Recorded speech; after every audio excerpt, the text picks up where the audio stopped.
Hey everybody, it's Sorgito here again. This time I'm bringing to you one of my newer favorite board games. I've been getting into board games a lot lately with a board gaming group that meets at my friendly local gaming store. My brand new favorite, the one I'm kind of addicted to at this point, is called Lords of Vegas. In this game, you get to play tycoons in Vegas just at the time that the Vegas is beginning to get built up. In the board here, you've got parking lots that you start off with, and you turn them into casinos. The way this works, it's a pretty simple concept. You've got casinos. These are casinos, and you've got cards. Grab the cards out here really quickly. Find them first. Alright. As you can see here on this side of the board, the board folds out. It's a pretty good sized board. Let me just do that real quick to show you that. There we go. There's the board. As you can see, it's pretty big. But on this side of the board, you see that there are different colors of cards, different kinds of casinos you can build. Well, the cards that are inside the deck match those cards. There are 9 of each of the standard colors, like this, the silver, green, brown, etc. And then there are 4 of these strip cards. And one of the 4 strip cards is the game over card. You see that there. Well, basically, when you set up the deck, you cut this deck into 4 parts, put the game over card on top of the 4th part, and put everything back on top of that, after you shuffle it, of course. And then you start dealing out cards. To start off, each person gets 2 cards. They get the lots that are shown on the cards. In this case, it would be F7 and F8. And then the money that they're given to start with is the money that's down here at the bottom that says start. After the beginning of the game, this doesn't do anything. So since these are your starting cards, the colors and everything don't matter. You deal 2 of those to each players, and you set them on top of the colored marks here on the board.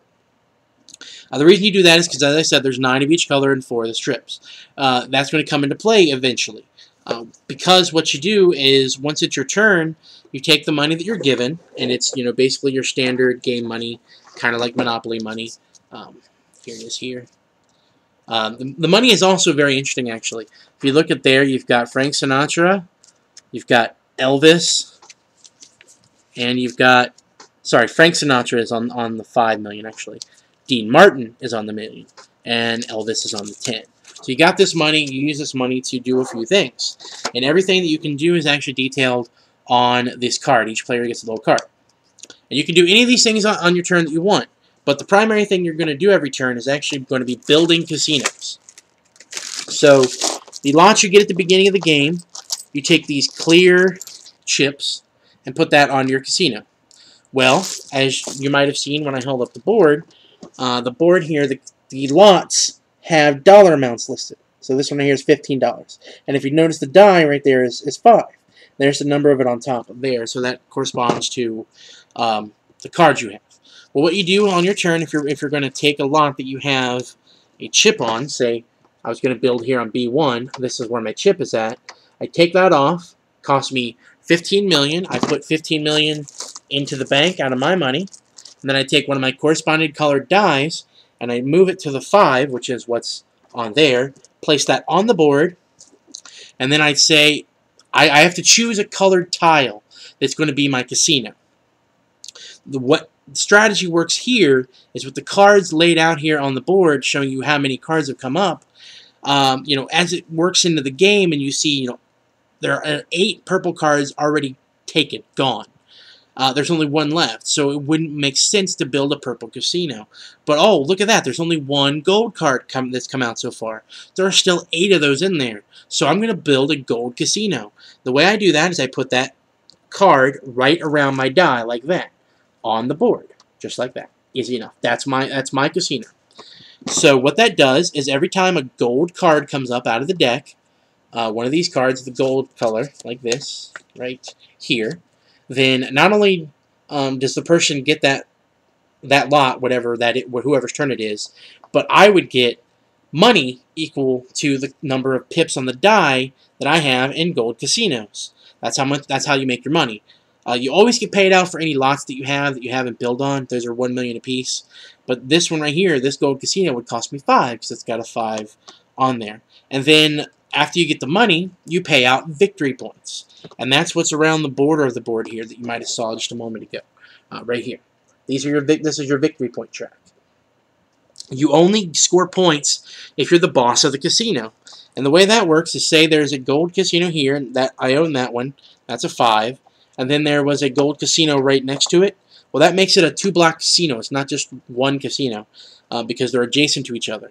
If that had a different die in it, like, say, this one here, it's a red die, and that's a 6, and mine's a 5, well, the red is higher than mine, so the red is the boss of the casino.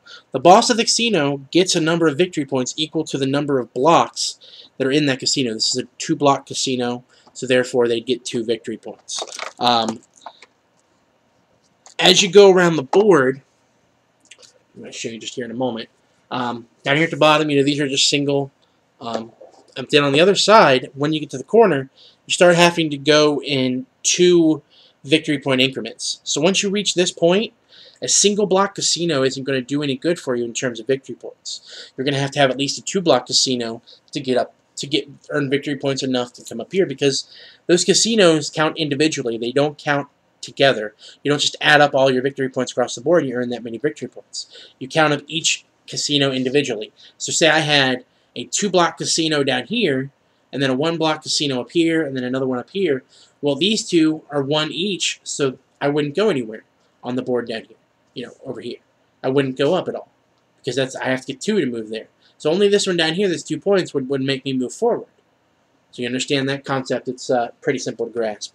Then the next thing that's on the board that's pretty interesting, on top of that, is you can do remodeling, which is taking up the tiles.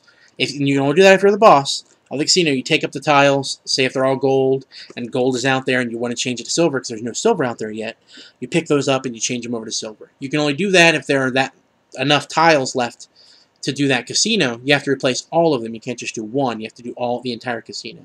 So as long as there's enough of the color you want left over that hasn't been used yet, you can take off the old ones and replace them. There's also another thing called reorganizing. It's kind of a forceful takeover, kind of. Basically, anybody can do this. Anybody that's part of the casino. You have to have part of the casino. You can't be a separate party and do this, but you don't have to be the boss, though, is what I'm getting at. You pay enough money equal to the number of pips total in the casino on all the dice. Pick up all those dice and re-roll them. And then put them back where they belong. And whoever is now the boss is now the boss of the casino. The old boss ceases to be the control of the boss unless they're the ones that still have the highest die in that casino. Any ties for the boss get re-rolled. Other ties doesn't matter. Another thing you can do, which also is awesome because this is a Vegas game, is gambling. You can only gamble once per turn, but you see here's the gambling track. If you roll 2, 3, 4, 9, 10, 11, or 12, you win gambling. If you roll anything else, you lose. On 2 and 12, you roll doubles on those, you actually get double whatever you wagered. So, just kind of quickly going through the game, that is the way it's played. It's a great game. I've played it now probably 7 or 8 times. I have not yet gotten sick of the game. It is a ton of fun. There's a lot of light strategy. I try to say that in a way to say that there is some strategy elements involved in the game, but it is light strategy. It's not like, say, a chess or anything else that's really like heavy duty in strategy. It is fun. It is very interesting.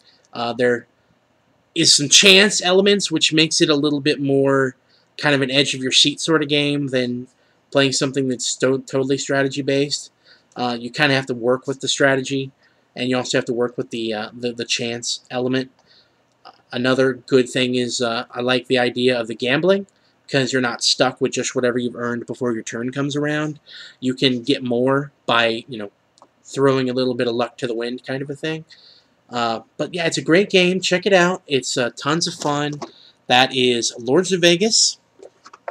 As you can see here, Lords of Vegas by Mayfair Games. It's a great game. Check it out. So there we go. There's my review of Lords of Vegas. Till next time, Keep having fun, keep playing games, and have a good one.